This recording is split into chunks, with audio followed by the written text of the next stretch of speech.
स्वागत है आप सबका आपका अपना YouTube चैनल अब पढ़ेगा इंडिया में।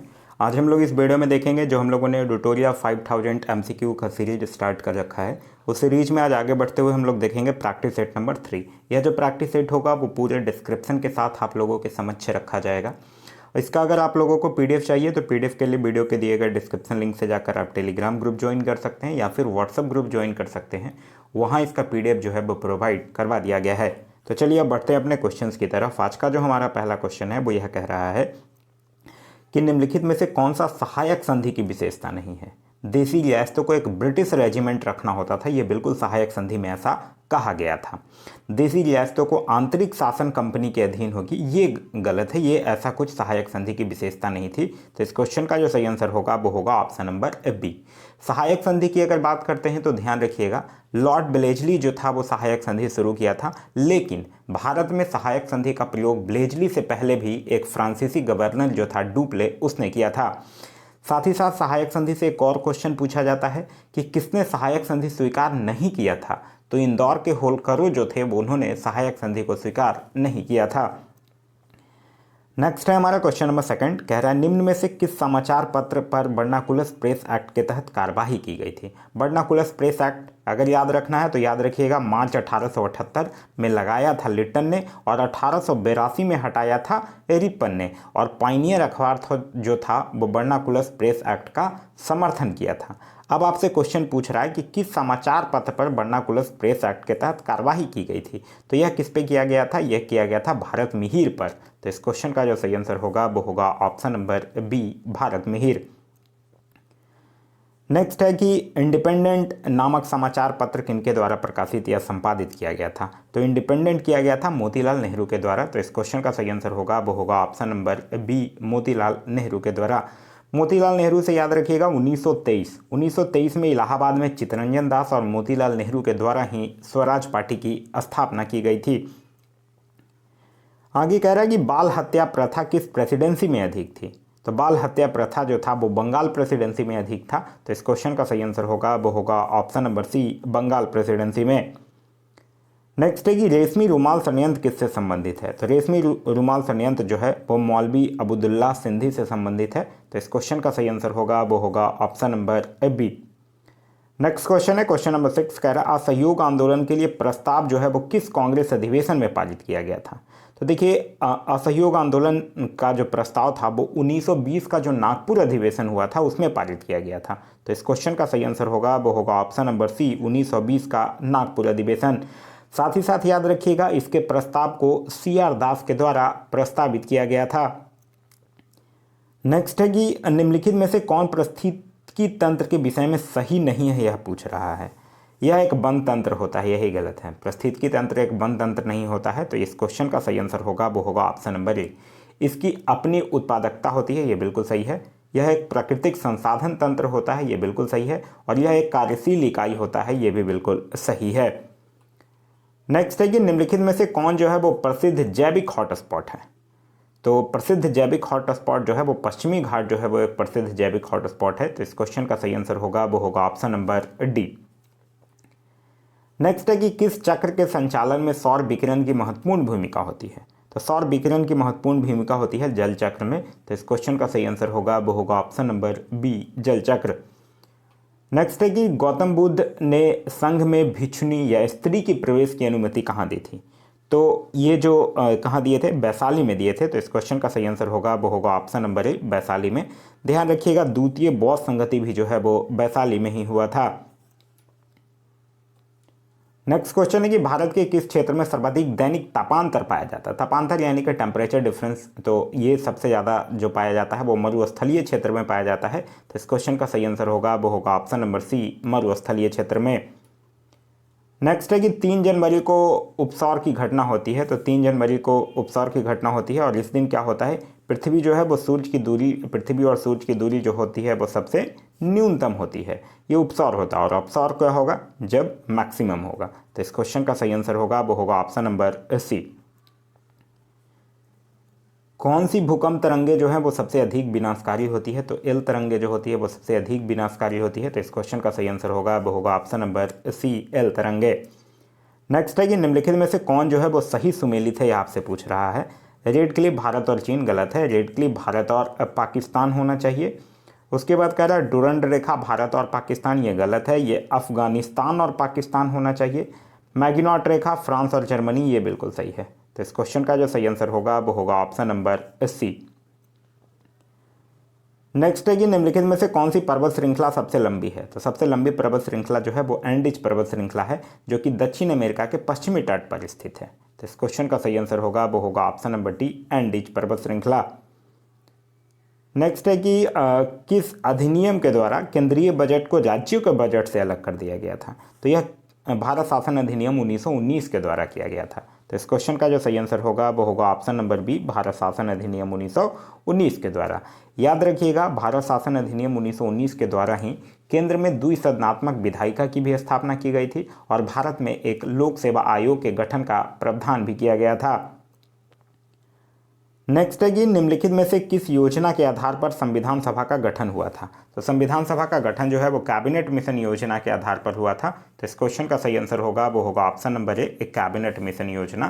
कैबिनेट मिशन का आगमन अगर आपसे पूछे तब आपका आंसर होगा 24 मार्च 1946, और अगर यही पूछे कि इसका प्रकाशन कब हुआ था तब आपका आंसर होगा 16 मई 1946। क्लियर है। चलिए, अंतरिम सरकार के गठन की घोषणा कब की गई थी। तो अंतरिम सरकार की गठन की घोषणा जो है वो 24 अगस्त 1946 को किया गया था। और अंतरिम सरकार की स्थापना अगर पूछे, ये गठन की घोषणा है, और अगर स्थापना पूछे तब आपका आंसर हो जाएगा 2 सितंबर 1946, जिसमें कि नेहरू को प्रधानमंत्री बनाया गया था। आगे है, निम्नलिखित में से कौन सा कथन जो है वो सही है। जब राज्य में राष्ट्रपति शासन लागू हो तो संसद को संबंधित राज्य के लिए राज्य सूची पर कानून बनाने की शक्ति प्राप्त हो जाती है, ये बिल्कुल सही है। फिर कह रहा है राष्ट्रपति शासन के उपरांत भी संसद द्वारा बनाए गए कानून प्रभावी रहता है, ये भी बिल्कुल सही है। तो इस क्वेश्चन का जो सही आंसर होगा वो होगा ऑप्शन नंबर सी, 1 और 2 जो है वो दोनों सही है। नेक्स्ट है क्वेश्चन नंबर 20, कह रहा है अनुच्छेद 54 का संबंध निम्नलिखित में से किससे है। तो अनुच्छेद 54 का संबंध जो है वो राष्ट्रपति के निर्वाचन से है। अनुच्छेद 54 में ही कहा गया है कि राष्ट्रपति के निर्वाचन के लिए निर्वाचक मंडल की बात कही गई है। तो इस क्वेश्चन का सही आंसर होगा वो होगा ऑप्शन नंबर ए। नेक्स्ट है कि निम्न कथनों में से कौन सा कथन जो है वो गलत है, यह आपसे पूछ रहा है। राज्य लोक सेवा आयोग के सदस्यों व अध्यक्ष की नियुक्ति राज्यपाल द्वारा की जाती है, ये बिल्कुल सही है। राज्य लोक सेवा आयोग के अध्यक्ष या सदस्य कार्यकाल के बाद को पुनः नियुक्त नहीं किया जा सकता है, ये भी बिल्कुल सही है। फिर कह रहा है कि राज्य लोक सेवा आयोग के अध्यक्ष या सदस्यों के वेतन भत्ता राज्य संचित निधि से दिया जाता है, जबकि पेंशन भारत के संचित निधि से दिया जाता है, ये गलत है। तो इस क्वेश्चन का जो सही आंसर होगा वो होगा ऑप्शन नंबर सी। नेक्स्ट है क्वेश्चन नंबर 22, वित्त आयोग के संबंध में निम्न कथनों पर विचार कीजिए। कह रहा वित्त आयोग में एक अध्यक्ष पद व 2 सदस्य होते हैं। अच्छा, यहाँ पूछ रहा कि कौन गलत है। तो वित्त आयोग में एक अध्यक्ष पद और 2 सदस्य होते हैं, ये गलत है। फिर कह रहा है इनका कार्यकाल राष्ट्रपति के आदेश के तहत तय होता है, ये जो है वो सही है। और इनकी पुण्य नियुक्ति नहीं हो सकती है, ये भी गलत है। तो इस क्वेश्चन का जो सही आंसर होगा वो होगा ऑप्शन नंबर बी, केवल 1 और 3 जो है वो गलत है, दूसरा जो है वो सही है। और वित्त आयोग की अगर बात करते हैं तो इसका गठन जो है वो अनुच्छेद 280 में है। आगे है कि निम्न में से कौन जो है वो आरबीआई की मौद्रिक नीति के मात्रात्मक उपकरण है। एक क्वांटिटिव होता है, क्वालिटिव होता है। मात्रात्मक की अगर बात करते हैं तो वैधानिक तरलता अनुपात हाँ है, नगद आरक्षित अनुपात भी है और खुले बाजार की क्रियाएं भी हैं। तो इस क्वेश्चन का जो सही आंसर होगा वो होगा ऑप्शन नंबर डी, 1, 2 और 3 तीनों है। आगे है प्रधानमंत्री किसान संपदा योजना का मुख्य उद्देश्य क्या है। तो प्रधानमंत्री किसान संपदा योजना का मुख्य उद्देश्य है खाद्य प्रसंस्करण को बढ़ावा देना। तो इस क्वेश्चन का सही आंसर होगा वो होगा ऑप्शन नंबर सी। नेक्स्ट है क्वेश्चन नंबर 25, निम्नलिखित में से कौन सी समिति जो है वो FRBM यानी कि the physical responsibility and budget management act अधिनियम से संबंधित है। तो ये कौन सी समिति है, NK सिंह समिति। तो इस क्वेश्चन का सही आंसर होगा वो होगा ऑप्शन नंबर डी। निम्नलिखित में से कौन सा संस्थान जो है वो न्यूनतम समर्थन मूल्य यानी कि मिनिमम सपोर्ट प्राइस MSP के बारे में भारत सरकार को सिफारिश करता है। तो यह कौन करता है, यह करता है कृषि लागत एवं मूल आयोग। तो इस क्वेश्चन का जो सही आंसर होगा वो होगा ऑप्शन नंबर सी, कृषि लागत एवं मूल आयोग। नेक्स्ट है कि सीता अध्यक्ष का संबंध था, तो ये भूमि कर विभाग से था। तो इस क्वेश्चन का सही आंसर होगा वो होगा ऑप्शन नंबर सी, भूमि कर विभाग से। नेक्स्ट है कि कश्मीर के क्षेत्रीय इतिहास का सजीव वर्णन मिलता है। तो यह मिलता है किसमें, कलहन के राजतरंगिणी में। तो इस क्वेश्चन का जो सही आंसर होगा वो होगा ऑप्शन नंबर डी, राजतरंगिणी में। याद रखिएगा जयसिंह जो का शासन जैसे ही खत्म होता है वैसे ही कलहन की राजतरंगिणी का विवरण भी जो है वो समाप्त हो जाता है। आगे है कि सिजदा व पैबोस प्रथाओं की शुरुआत निम्न में से किसने किया था। तो यह किया था बलबन ने। तो इस क्वेश्चन का सही आंसर होगा वो होगा ऑप्शन नंबर बी, बलबन ने। याद रखिएगा बलबन जो था वो नौरोज उत्सव भी शुरू किया था, सीरी नामक एक नया नगर भी बसाया था और लौह एवं रक्त की नीति का भी पालन किया था। नेक्स्ट है कि उत्बी कौन था। तो उत्बी जो था वो महमूद गजनी के दरबार में रहता था और एक इतिहासकार था। तो इस क्वेश्चन का जो सही आंसर होगा वो होगा ऑप्शन नंबर एक इतिहासकार और महमूद गजनी के दरबार में रहता था। आगे कह रहा है कि शेर शाह के बारे में कौन सा कथन जो है वो असत्य है, यह पूछ रहा है। शेर शाह ने बिलग्राम युद्ध विजय के बाद द्वितीय अफगान राज्य की स्थापना दिल्ली पर किया था, ये बिल्कुल सही है। फिर कह रहा है शेर शाह ने उपज का 1/3 भाग कर के रूप में निर्धारित किया था, ये भी सही है। शेर शाह का मकबरा दिल्ली में है, गलत है, क्योंकि शेर शाह का मकबरा जो है वो सासाराम में स्थित है। तो इस क्वेश्चन का सही आंसर होगा वो होगा ऑप्शन नंबर सी। नेक्स्ट है कि किस प्रसिद्ध शासक के द्वारा अमुक्त माल्यद लिखी गई है। तो यह जो है वो कृष्णदेव राय के द्वारा लिखी गई है। तो इस क्वेश्चन का सही आंसर होगा वो होगा ऑप्शन नंबर सी, कृष्णदेव राय। कृष्णदेव राय से याद रखिएगा एक जाम्बुवती कल्याणम की भी रचना जो है वो किया गया है संस्कृत भाषा में। नेक्स्ट है कि दिल्ली सल्तनत के सभी सुल्तान में सर्वाधिक समय तक शासन निम्नलिखित में से किसने किया था। तो सर्वाधिक समय तक अगर पूछा जाए तो बहलोल लोदी ने किया था। बहलोल लोदी की अगर बात करते हैं तो ये लगभग 1451 में बना था और 1489 तक रहा था। सबसे अधिक टेन्योर इसी का था। तो इस क्वेश्चन का सही आंसर होगा वो होगा option number A. Bahlol Lodi से याद रखिएगा यह दिल्ली पर प्रथम अफगान राज्य की स्थापना का श्रेय जो है वो बहलोल लोदी को ही जाता है। नेक्स्ट है कि निम्नलिखित में से कौन सा पदार्थ जो है वो केंद्रक में सर्वाधिक मात्रा में पाया जाता है। तो केंद्रक में सर्वाधिक मात्रा में प्रोटीन पाया जाता है। तो इस क्वेश्चन का सही आंसर होगा वो होगा option number B, protein. Protein से याद रखिएगा प्रोटीन शब्द का सर्वप्रथम प्रयोग जो है वो जे बर्जीलियस के द्वारा किया गया था और यह एक कार्बोनिक यौगिक है जो कि 20 अमीनो अम्ल से मिलाकर बना होता है। नेक्स्ट है कि प्रकाश संश्लेषण की प्रकाशिक अभिक्रियाएं क्लोरोप्लास्ट में कहाँ संपन्न होती हैं।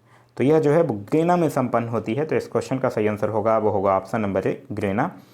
नेक्स्ट है कि हेलोफाइट्स होते हैं। तो हेलोफाइट्स किसको कहा जाता है, एक ऐसा पौधा जो लवणों वाली मिट्टी में उगते हैं उसको हेलोफाइट्स कहा जाता है। तो इस क्वेश्चन का जो सही आंसर होगा वो होगा ऑप्शन नंबर डी।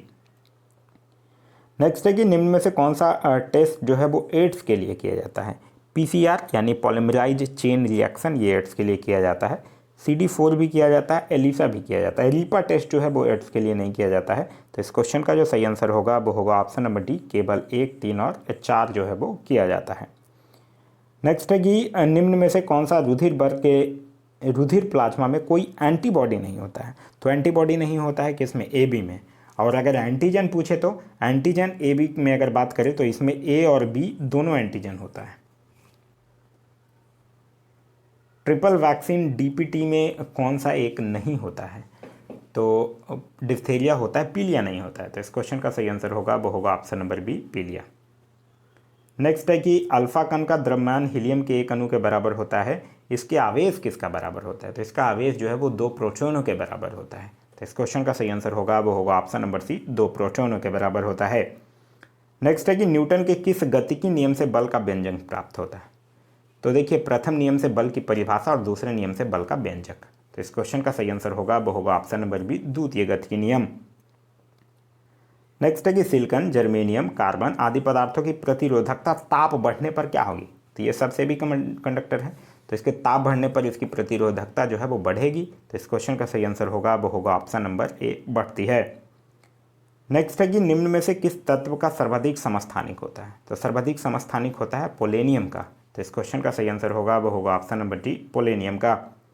नेक्स्ट है कि हाइड्रोजन को जलाने से क्या बनेगा। तो हाइड्रोजन को जलाने से पानी बनेगा। तो इस क्वेश्चन का सही आंसर होगा वो होगा ऑप्शन नंबर ए, पानी। नेक्स्ट है कि ग्राफीन होता है। तो ग्राफीन जो है वो कार्बन का नैनो प्रतिरूप है। तो इस क्वेश्चन का सही आंसर होगा वो होगा ऑप्शन नंबर बी, कार्बन का नैनो प्रतिरूप। नेक्स्ट है कि विश्व रक्तदान दिवस कब मनाया जाता है। तो रक्तदान दिवस जो है वो 14 जून को मनाया जाता है। तो इस क्वेश्चन का सही आंसर होगा वो होगा ऑप्शन नंबर डी, 14 जून।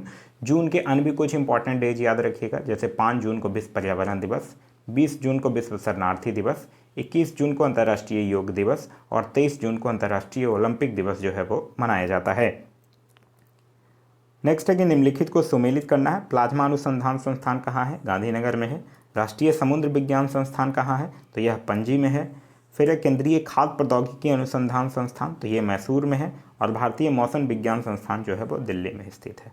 तो इस तरह से इस क्वेश्चन का जो सही आंसर होगा वो होगा option number D.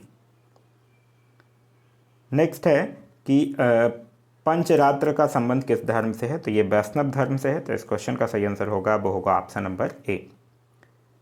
Next question है कि एकमात्र भारतीय जिसे रसायन के क्षेत्र में नोबेल पुरस्कार प्रदान किया गया है, उनका नाम क्या है? तो उनका नाम है वेंकटरमन रामकृष्ण। और इनको मिला कब था? इनको मिला था 2009 में।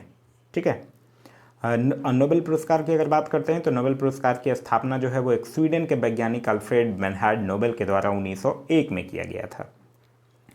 नेक्स्ट है कि भारतीय नौसेना की पहली महिला फ्लाइट पायलट लेफ्टिनेंट शिवांगी स्वरूप बनी, वो किस राज्य की रहने वाली हैं? तो वो बिहार के मुजफ्फरपुर की रहने वाली हैं। तो इस क्वेश्चन का सही आंसर होगा वो होगा ऑप्शन नंबर ए, बिहार। अब हर एक प्रैक्टिस सेट के लास्ट में कुछ अस्मरणीय तथ्य दिए जाते हैं, वो सारे को हम लोग देखते हैं। ऋग्वेद से संबंधित कहा गया है कि ऋग्वेद क्या है? एक सबसे प्राचीन वेद है। इस वेद को ऋचाओं को पढ़ने वाले को होत्रु कहा जाता है। इस वेद के तीसरे मंडल में गायत्री मंत्र का उल्लेख है और 9वें मंडल में सोम देवता का उल्लेख है। इस वेद के 10वें मंडल में 4 वर्ण यानी ब्राह्मण, क्षत्रिय, वैश्य और शूद्र का उल्लेख किया गया है। इस वेद में इंद्र के लिए 250 और अग्नि के लिए 200 ऋचाओं की रचना जो है वो की गई है। आगे कह रहा है कि गोत्र शब्द का सर्वप्रथम उल्लेख जो है वो ऋग्वेद में ही मिलता है और इस वेद में गाय के लिए अघन्य शब्द का प्रयोग जो है वो किया गया है। यजुर्वेद की अगर बात करते हैं तो इसके ऋचाओं को पढ़ने वाले को अर्धब्रह्यु कहा जाता है। यज्ञों के नियमों एवं विधि विधानों का संकलन मिलता है। इस वेद में बलिदान विधि का भी उल्लेख किया गया है और यह गद और पद दोनों में है। फिर अगर सामवेद की बात करते हैं तो इसके ऋचाओं को पढ़ने वाले को उद्रातु कहा जाता है और इस वेद को भारतीय संगीत का जनक कहा जाता है। यह क्वेश्चन न जाने कितने बार पूछा गया है कि भारतीय संगीत का जनक किसको कहा जाता है? तो सामवेद को कहा जाता है। अथर्ववेद की अगर बात करते हैं तो इस वेद में सर्वप्रथम औषधि का उल्लेख मिलता है और इसमें सभा एवं समिति को प्रजापति की पुत्रियां जो है वो कहा गया है। वेदों की संख्या अगर बात करते हैं तो 4, वेदांग की संख्या 6, पुराणों की संख्या 18 और उपनिषदों की संख्या जो है वो 108 है। तो यह था हमारा आज का वीडियो। आज का वीडियो आप लोगों को कैसा लगा कमेंट करके ज़रूर बताइएगा। साथ ही साथ इस वीडियो से कुछ सीखने के लिए मिला तो एक लाइक ज़रूर कर दीजिएगा। वीडियो पसंद आ रहा है तो अपने दोस्तों के साथ शेयर करना ना भूलें। अभी तक आप इस चैनल पे नए हैं या चैनल को सब्सक्राइब नहीं किए हैं तो चैनल को सब्सक्राइब कर लीजिए और साथ ही साथ बेल आइकन दबा लीजिए ताकि हमारे सारे वीडियो के नोटिफिकेशन जो है वो आपको मिलते रहें। इसका अगर आप लोगों को पीडीएफ चाहिए तो पीडीएफ के लिए वीडियो के दिए गए डिस्क्रिप्शन लिंक से जाकर आप लोग टेलीग्राम या व्हाट्सएप ग्रुप ज्वाइन कर सकते हैं। वहाँ इसका पीडीएफ जो है वो प्रोवाइड करवा दिया गया है। Thanks for watching.